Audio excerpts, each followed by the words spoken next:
క్రీస్తునందున్న ప్రియులకు ప్రేమతో వందనాలు తెలియజేయుచున్నాను.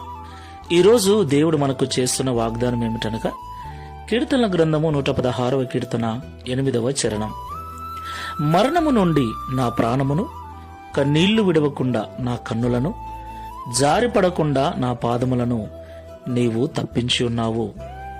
ఆమెన్. నా ప్రియమైన సహోదరి సహోదరులారా, కన్నీళ్లు, ఆయా సమయాలలో పాదములు జారి కింద పడటం, పాపములో పడటం, అలాగే మరణకరమైనటువంటి పరిస్థితిని ఎదుర్కోవటం, ఇవన్నీ మానవుని యొక్క జీవితంలో పరిపాటి. అయితే దేవుడు ప్రతి మనిషికి ఆయుష్కాలమును నియమించి ఉన్నాడు.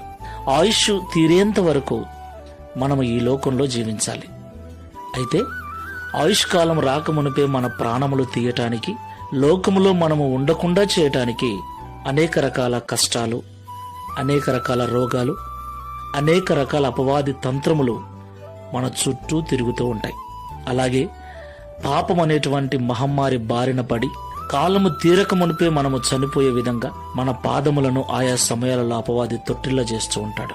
ఏది ఏమైనప్పటికీ దావీదు గారు అంటున్నారు, నా జీవితంలో ఎన్నోసార్లు మరణము నా దరి చేరినప్పుడు మరణించకుండా నా ప్రాణమును కాపాడాం.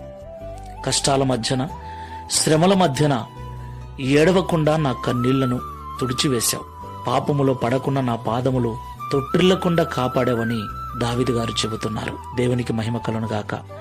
ఈ విశ్వాసపు యాత్రలో ఆయుష్ తీరేంత వరకు మరణము దూరమైపోవునట్లుగా, కన్నీళ్లు విడవకుండా మన కనులను కాయునట్లుగా, పాపములో పడకుండా మన పాదములను తొట్టిల్లనేయకుండా చేయగల దేవుడు మనం ఆరాధించే దేవుడు. కాబట్టి ఆయనందు విశ్వాసం ఉంచి ఈ ఆత్మీయ యాత్రలో ముందుకెళ్దాం. ప్రార్థన చేసుకుందాం. ప్రేమగల తండ్రి, పరిశుద్ధమైన Download ShareChat.